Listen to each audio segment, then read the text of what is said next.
سے کہ حضرت عیسیٰ علیہ السلام نے تو شادی ہی نہیں کیا تھا. جس رسول کے وہ ماننے والے ہیں اس رسول نے شادی ہی نہیں کیا. جب شادی نہیں کیا تو اب شادی کے رہنما اصول اور شادی کے بعد پیش آنے والے حالات، نکاح، طلاق وغیرہ کے اصول اور ضوابط، جب عیسیٰ علیہ السلام نے نکاح ہی نہیں کیا تو یہ ضوابط بھی نہیں بیان کیے، اس کی ضرورت ہی نہیں پیش آئی. نہیں بیان کیا تو اب ان کے ماننے والے لوگ جو ہیں اس معاملے میں ان کے پاس اس کا کوئی نمونہ نہیں ہے، تو ظاہر ہے کہ وہ در بدر کے دھکے کھائیں گے. کیا کریں، کیسے کریں، اس کا کوئی نمونہ ان کے پاس موجود نہیں. ایک شادی نہ کرنے کی وجہ سے نصارہ کی قوم شادی بیاہ سے متعلق جو تمام امور ہیں ان سے ناواقف ہو گئی.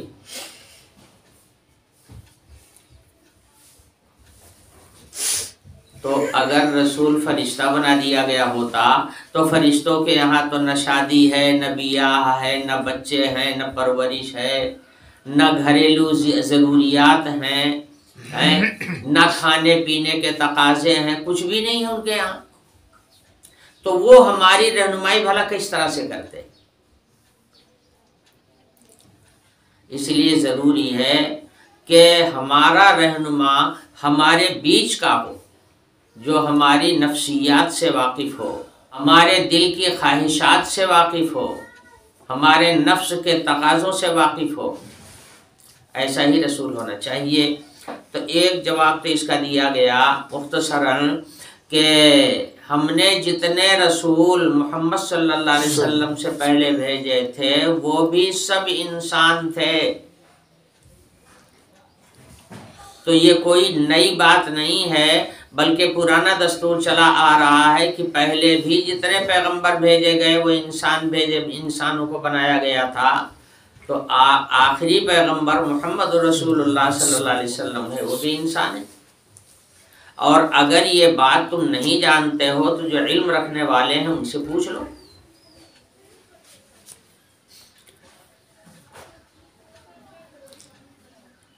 اس کے بعد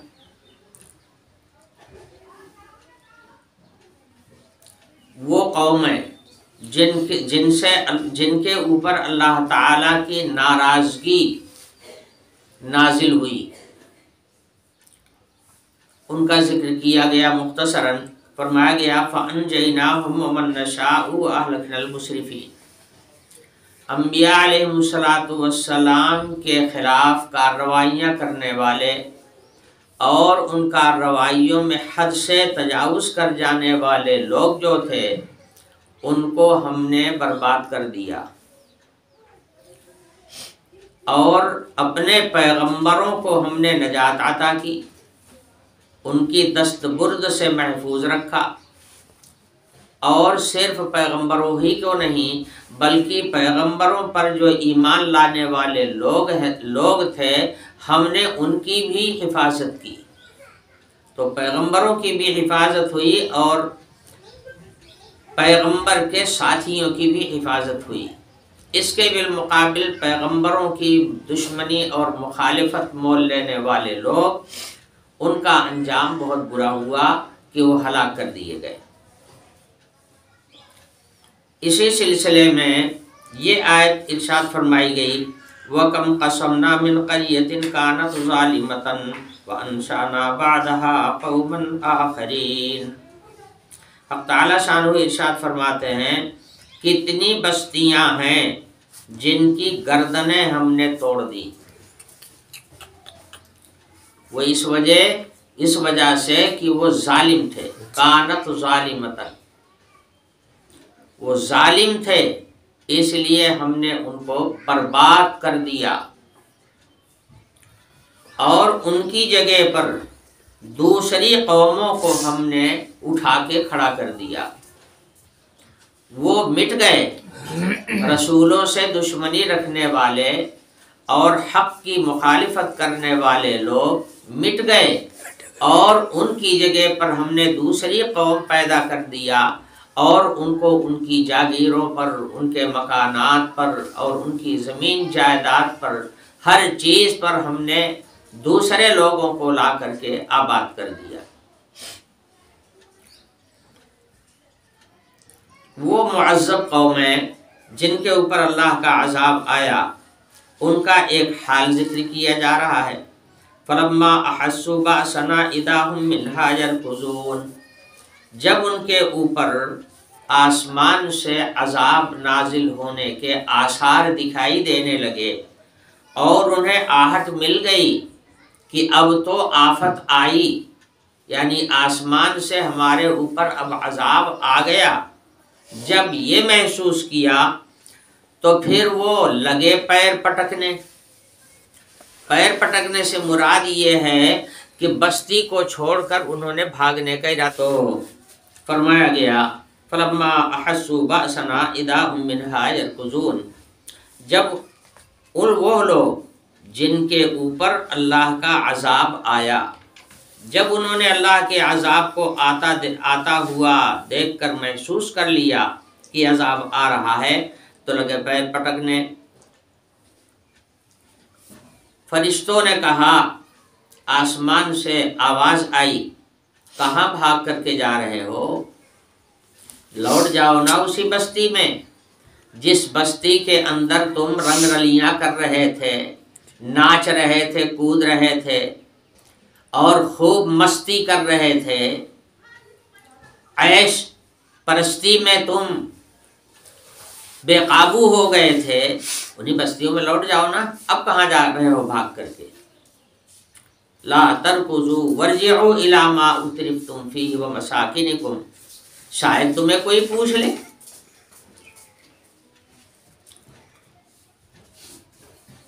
مفسرین نے واقعہ لکھا ہے کہ یمن کے قریب میں دو بستیاں تھیں، ایک کا نام تھا حضورہ اور ایک کا نام تھا سبول۔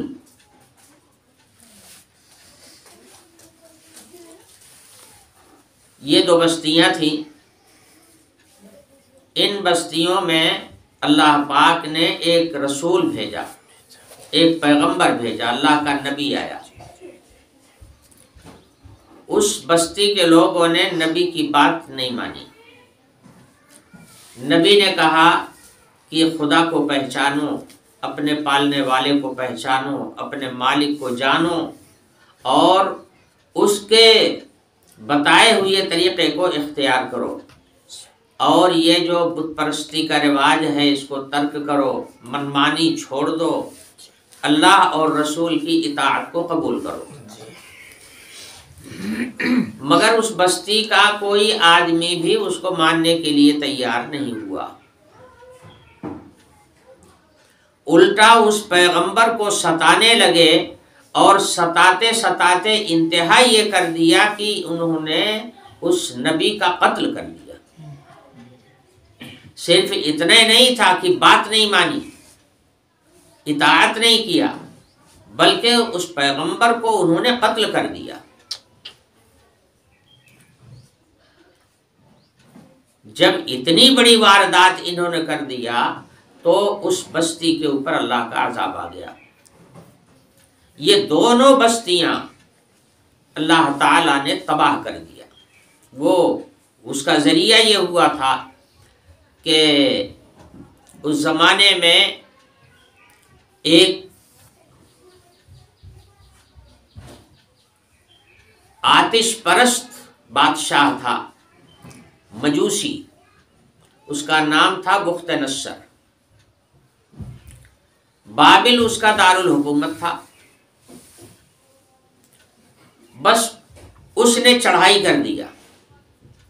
اللہ تعالیٰ جب عذاب بھیجتے ہیں تو کبھی تو آسمانی عذاب آتا ہے، اور کبھی اللہ تعالیٰ انہی انسانوں میں کے جو ظالم لوگ ہیں، ظالموں کو اللہ مسلط کر دیتا ہے، پھر وہ ان کی درگت بناتے ہیں۔ ظالموں کو مسلط کر دیتا ہے، پھر یہ ظالم جو ہیں یہ ان کی درگت بناتے ہیں۔ تو ہمیشہ آسمان ہی سے عذاب نہیں آتا، کبھی وبائی بیماریاں چل پڑتی ہیں، جیسے کرونا آیا تھا، تو کبھی وبائی بیماریاں چل پڑتی ہیں، کبھی آسمان سے کوئی طوفان بھیج دیا جاتا ہے، کبھی آگ برسا دی جاتی ہے، اور کبھی پتھر برسا دیے جاتے ہیں جس کے نیچے تمام چیزیں ٹکڑے ہو جاتی۔ تو کبھی کبھی ایسا بھی ہوتا ہے، مگر اللہ تعالیٰ کے یہاں سے عذاب دینے کا ایک طریقہ یہ بھی ہے کہ انہیں انسانوں میں سے جو سر پھرے، خدا سے، خدا کو نہ پہچاننے والے ایک دم ظالم لوگ ہیں، ایسے ظالموں کو اللہ تعالیٰ مسلط کر دیتا ہے ان قوموں کے اوپر، اور پھر وہ ظالم جو ہیں چونکہ خود ہی خدا سے نڈر ہوتے ہیں، خدا سے دور ہوتے ہیں، ظالم تو ہوتے ہی ہیں، وہ پھر کسی کو نہیں پہچانتے، نہ تو کسی کی جان پر ان کو رحم آتا ہے، نہ کسی کی عزت اور آبرو کا انہیں کوئی احساس ہوتا ہے، وہ پھل کر کے بری طرح سے لوگوں کو تباہ اور برباد کرتے ہیں۔ تو ایک طریقہ عذاب بھیجنے کا یہ بھی ہے اللہ تعالیٰ کے یہاں، جیسے بیت المقدس میں جب بنی اسرائیل نے خدا کی نافرمانی شروع کیا اور رسول کے راستے کو چھوڑ کر کے اپنی منمانی زندگی انہوں نے بسر کرنا شروع کیا اور خدا سے ایک دم نڈر ہو گئے، تو اسی بخت نصر بادشاہ کو اللہ تعالیٰ نے بیت المقدس پر بھی مسلط کیا تھا۔ پھر اس نے کیا کیا تھا؟ تورات کو جلا دیا تھا، بیت المقدس کی عمارت کو ڈھا دیا تھا، اور بنی اسرائیلیوں کا قتل عام کیا تھا۔ اتنا قتل کیا کہ کوئی جوان باقی رہنے نہیں پایا، صرف بچے رہ گئے اور عورتیں رہ گئیں، باقی کوئی جوان بچنے نہیں پایا، سب کو ایک طرف سے اس نے قتل کیا تھا۔ اور ان بچوں کو بھی جو باقی رہ گئے تھے بیت المقدس کے آس پاس میں، ان بچوں کو بھی گرفتار کر کے وہ بابل لے گیا تھا اور اپنے یہاں قید میں رکھا تھا، اپنے یہاں کے جیل خانے میں بند کر دیا تھا۔ پھر یہی بچے جب جوان ہوئے اور شعور پیدا ہوا تو پھر یہ اپنے رستے پر آ گئے، اپنے نبی کو یاد کرنے لگے، اپنی کتاب کو سوچنے لگے کہ ہماری کتاب کیا، اس نے سارے تورات کے سارے نسخوں کو اکٹھا کروا کے جلوا دیا تھا۔ دوبارہ تورات حضرت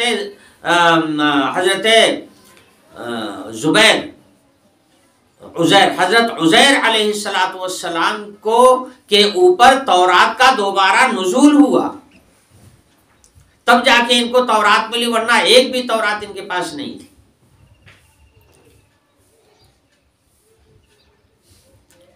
ایک نسخہ کہیں کسی بستی میں بچ گیا تھا۔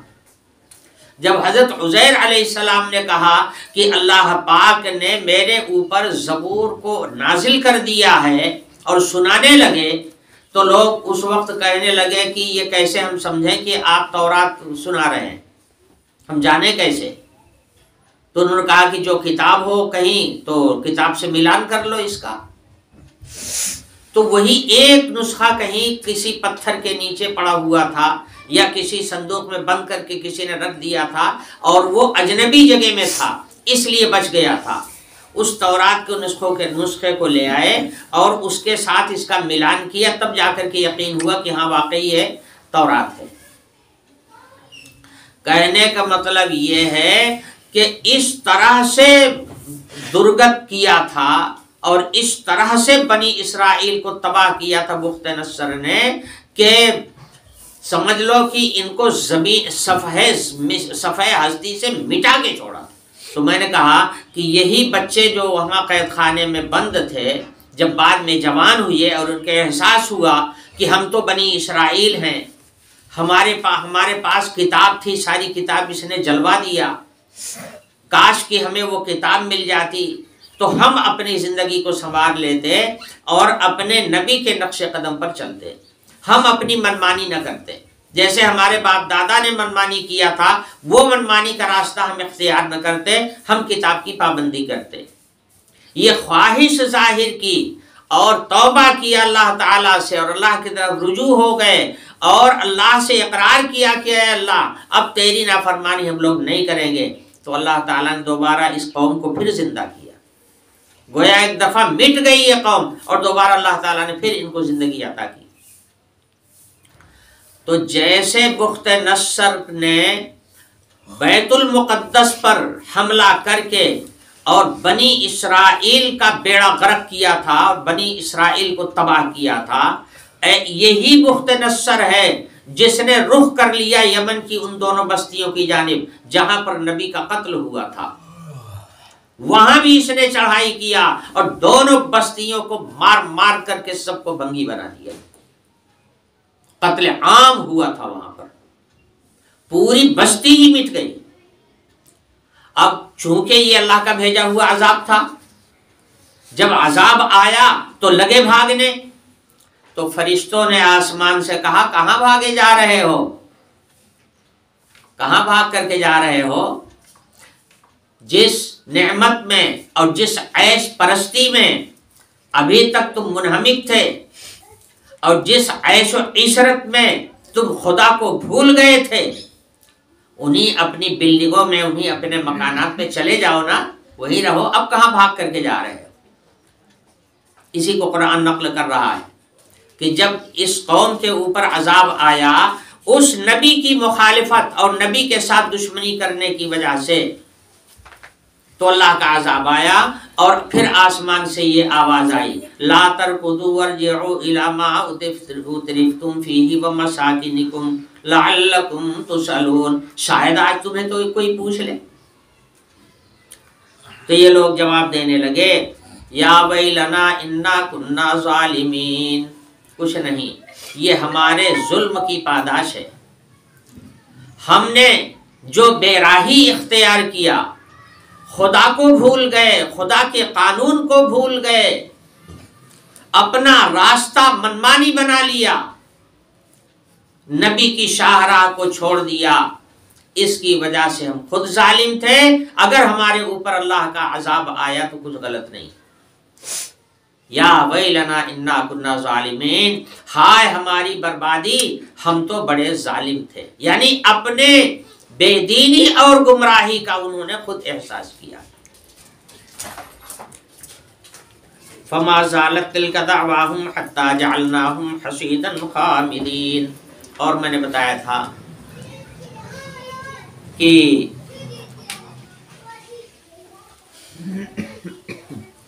اس قوم کے اوپر اللہ کا عذاب آیا تو پھر اس عذاب کو کوئی روکنے والا نہیں تھا، کوئی پوچھنے والا نہیں تھا کہ ایسا کیوں ہو رہا ہے، یہاں تک کہ یہ کٹی کھیتی کی طرح سے کٹ کر کے سوکھ گئے۔ حصید کہتے ہیں کٹی ہوئی کھیتی کو، کٹی ہوئی کھیتی جو ہوتی ہے کاٹنے کے بعد میں سوکھ جاتی ہے، اور خمود کے معنی آتے ہیں بجھ جانا، جیسے کسی چیز کو جلاؤ تو بھڑک پیدا ہوتی ہے اور تھوڑی دیر میں وہ خاموش ہو جاتی ہے، بجھ جاتی ہے، آگ بھڑکنے کے بعد بجھ جاتی۔ تو یہ تشبیہی الفاظ ہیں۔ ارشاد فرمایا کہ ان کے اوپر ایسا عذاب ہم نے مسلط کیا، ایسا عذاب مسلط کیا، یہ حق تعالیٰ شانہ کا فرمان، رب العالمین کہہ رہے ہیں کہ ہم نے ان کے اوپر جب عذاب بھیجا تو ایسے ہو گئے جیسے کٹی ہوئی کھیتی ہوتی ہے اور جیسے بجھی ہوئی آگ ہوتی، ایسے ہو گئے۔ اس کے بعد ساری انسانی برادری کو متنبہ کرنے کے لیے فرمایا جا رہا ہے ما خلقنا السماء والارض وما بینہما لاعبین۔ تعالیٰ شان ارشاد فرماتے ہیں کہ یہ زمین اور آسمان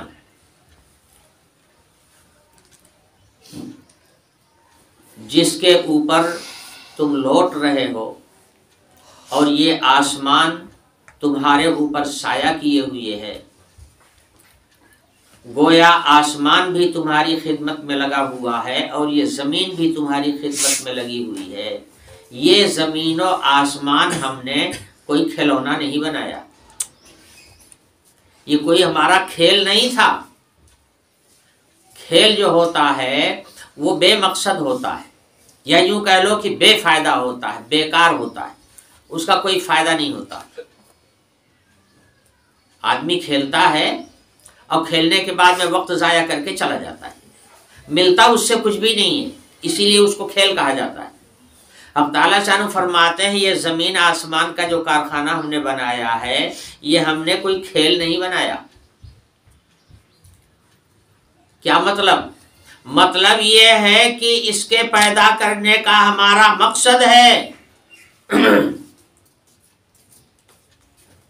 دیکھیے، زمین اور آسمان اور جو کچھ ان دونوں کے بیچ میں ہے، سب کا سب انسان کے کام کا ہے، اور انسان ان میں سے کسی کے کام کا نہیں ہے۔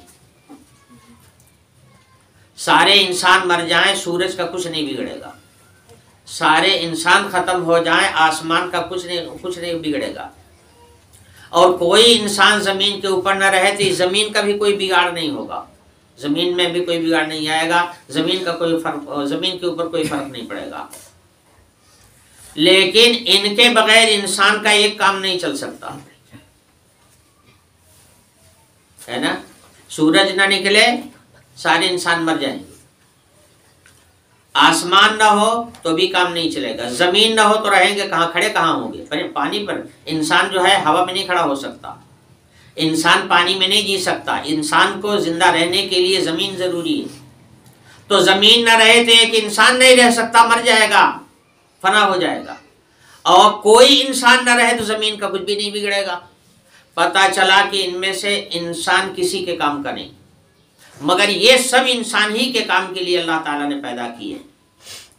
بتانا یہ ہے اس آیت میں کہ انسان کام لے رہا ہے میری ساری کائنات سے، یہ ذمہ دار مخلوق ہے۔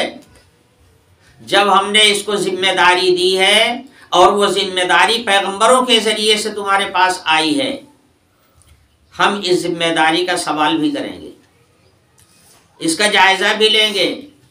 تم اپنے عہد پر قائم ہو کہ نہیں ہو؟ تم ہمارے تقاضوں کو پورا کر رہے ہو کہ نہیں کر رہے ہو؟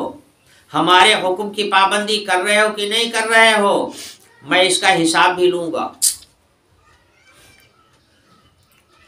اگر کھلونا بنایا ہوتا تو کوئی حساب نہ ہوتا، لیکن کھلونا تو بنایا نہیں گیا، بامقصد طریقے سے اس کو بنایا گیا ہے۔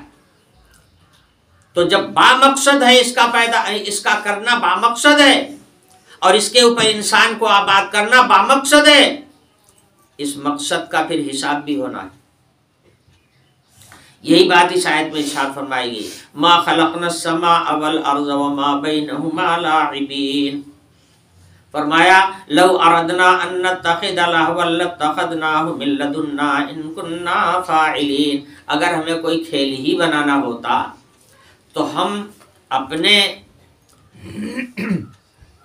اپنی ذات و صفات کے لحاظ سے اپنے حساب کا کھیل بناتے نا۔ اللہ تعالیٰ کوئی انسان تو ہے نہیں، نہ انسانوں کی طرح ان کے ہاتھ ہے، نہ انسانوں کی طرح ان کے پیر ہے، نہ انسانوں کی جیسی آنکھ ہے جس سے وہ دیکھتے ہیں۔ اس لیے کہ ان آنکھوں میں کہاں اتنی طاقت ہے، یہ تو محدود طاقت والی چیزیں ہیں۔ تو الحق تعالی شانہ جو ہے کوئی انسان نہیں ہے، انسان جیسے نہیں ہے، انسان جیسا جسم ان کے پاس نہیں ہے، وہ ان کی ذات اور ان کی صفات بالکل ساری کائنات سے الگ تھلگ ہے۔ کائنات میں کوئی چیز ایسی نہیں جس کو کہا جا سکے کہ اللہ تعالیٰ ایسے ہیں۔ کائنات تو ان کی بنائی ہوئی ہے نا، ان کی مخلوق ہے، ان کے ہاتھ کی بنائی ہوئی چیز ہے۔ وہ خود کیسے ہیں اس کو اس عالم میں کوئی جان نہیں سکتا، اس کی حقیقت اور اس کے گناہ کو آدمی سمجھ نہیں سکتا۔ بس یہاں تقلید ضروری ہے، کہ انبیاء علیہ السلام نے جیسا بتا دیا بس ویسے ماننا ہے اور اسی پر یقین رکھنا ہے۔ تو حق تعالی شانہ کی ذات لامحدود، صفات غیر متناہی، اور مخلوق میں کوئی بھی ایسا نہیں۔ تو اگر ہم کھلونا ہی بنانا چاہتے تو اپنی ذات و صفات کے حساب سے بناتے نا۔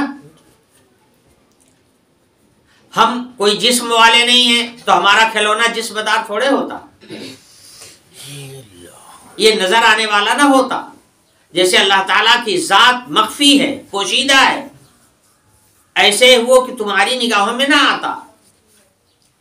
اور یہ جو ہم نے مخلوق پیدا کیا ہے یہ حسی ہیں، جسمانی ہیں، جسدی ہیں، مادی ہیں۔ تم مادہ ہو اور یہ چیزیں بھی مادی، اس لیے کہ تم فائدہ غیر مادی چیزوں سے نہیں اٹھاتے ہو، تم کو فائدہ اٹھانے کے لیے مادی چیز ہونی چاہیے۔ تو ہم نے یہ زمین و آسمان کا کارخانہ تمہارے لیے بنایا ہے۔ اگر ہم کھلونا بناتے تو اپنے حساب کا بناتے، تمہارے حساب کا نہ بناتے۔ ہم نے یہ زمین آسمان کا کارخانہ تمہارے حساب سے بنایا ہے۔ اسی کو ارشاد فرمایا لو اردنا ان نتخذ لهوا لاتخذناه من لدنا ان كنا فاعلين بل نقذف بالحق على الباطل فيدمغه فاذا هو زاهق وَلَكُمُ الْوَيْلُ مِمَّا تَصِفُونَ۔ اگلی آیت میں حق تعالیٰ شان و ارشاد فرماتے ہیں کہ باطل مٹتا ہے اور حق قائم ہوتا ہے، اس لیے کہ حق ہماری جانب سے آتا ہے، اور باطل چیزیں جو ہیں وہ ہمارے مقصد کے خلاف ہیں، ہمارے مقصود میں داخل نہیں ہیں، وہ چیزیں باطل ہیں۔ حق کیا ہے اور باطل کیا ہے، اس کی پہچان اور اس کی تمیز تم نہیں کر سکو گے۔ اسی کی تمیز حاصل کرنے کے لیے اور اسی کی تمیز بتانے کے لیے پیغمبروں کو ہم بھیجتے ہیں، وہ آ کر کے بتاتے ہیں کہ حق یہ ہے اور باطل یہ ہے۔ حق اور باطل کی پہچان پیغمبر کراتے ہیں۔ اور ایک بات یہ بھی ہے کہ باطل میں ٹکاؤ نہیں ہوتا، باطل مٹتا ہے اور حق قائم ہوتا ہے، یہ بھی اللہ تعالیٰ کے یہاں کا اصول ہے۔ ایک زمانہ ایسا آیا اس سرزمین کے اوپر کہ پوری دنیا کفر سے بھر گئی، مگر بعد میں اللہ تعالیٰ نے ابراہیم جیسا نبی پیدا کر دیا، جنہوں نے ٹکر لی کفر سے، حالانکہ اکیلے تھے، کوئی ساتھ دینے والا نہیں تھا، مگر ابراہیم علیہ السلام کے سامنے کفر مغلوب ہو گیا اور حق غالب آ گیا۔ توحید کا علم اٹھایا ابراہیم علیہ السلام نے، اس کے بعد آج دیکھ لیے پوری دنیا میں توحید کا علم لہرا رہا ہے، پوری دنیا میں توحید کا جھنڈا ہر جگہ لہرا رہا ہے۔ نبی آخر الزمان صلی اللہ علیہ وسلم بھی تو اسی توحید کو عام کرنے کے لیے آئے۔ باطل دب گیا اور حق ابھر گیا، یہ اللہ تعالیٰ کے یہاں کا دستور ہے۔ اس لیے حق کو تلاش کرنا چاہیے اور حق پر قائم رہنا چاہیے، اور باطل جب سمجھ میں آ جائے تو فوراً اس سے ہٹ جانا چاہیے، اس لیے کہ باطل میں ٹکاؤ نہیں ہے، وہ ٹکنے والی چیز نہیں ہے، وہ مٹنے والی چیز ہے۔ تو حق تعالیٰ شان و ارشاد فرماتے ہیں کہ ہمارا دستور یہ ہے کہ باطل کے اوپر ہم حق کو پٹکتے ہیں۔ حق جو ہے وہ باطل کو دبا دیتا ہے، فَيَدْمَغُهُ، جب ہم حق کو باطل کے اوپر مارتے ہیں تو یہ حق جو ہے باطل کا بھیجا نکال لیتا ہے، فَيَدْمَغُهُ، وہ اس کا بھیجا نکال، یعنی کچل دیتا ہے باطل کو، فَإِذَا هُوَ زَاهِقٌ، پھر وہ ختم ہو جاتا ہے، مٹ جاتا ہے۔ اور تم یعنی قریش مکہ یا پوری دنیا کے مشرک، تم اس حق کے مقابلے میں کہ اللہ واحد اکیلا معبود ہے اور وہی مقصود ہے، یہ ہے حق، اور تم کہتے ہو کہ یہ دیوی دیوتا، یہ بت اور یہ غیر اللہ، یہ چیزیں جو ہیں یہ معبود ہیں اور مقصود ہیں، یہ باطل ہے، اور یہ باطل ٹکے گا نہیں، یہ باطل ختم ہو جائے گا۔ وَلَكُمُ الْوَيْلُ مِمَّا تَصِفُونَ، تباہی ہے تمہارے لیے جو تم اس طرح کی نازیبا باتیں بتایا کرتے ہو لوگوں کو۔ خدا کی وحدانیت کو چھوڑ کر اور خدا کی معبودیت کو چھوڑ کر تم غیر اللہ کی معبودیت لوگوں کو بتاتے ہو، تم غیر اللہ کو مقصود بنانا لوگوں کو بتاتے ہو، یہ تمہاری بات جو ہے یہ باطل ہے، اور ہر باطل مٹنے والا ہے، لہذا تمہارا یہ دعویٰ بھی مٹنے والا ہے۔ وَلَكُمُ الْوَيْلُ مِمَّا تَصِفُونَ۔ ایک ایک آیت میں بڑے گہرے گہرے مضامین بیان کیے گئے، اور قرآن پاک کا یہ اسلوب بیان ہے جو اور کتابوں میں آپ کو نہیں ملے گا، یہ صرف قرآن ہی میں ہے۔ بس اب یہیں پر بند کرتے ہیں، اگلی آیات انشاءاللہ اگلے درس میں۔ وآخر دعوانا الحمدللہ۔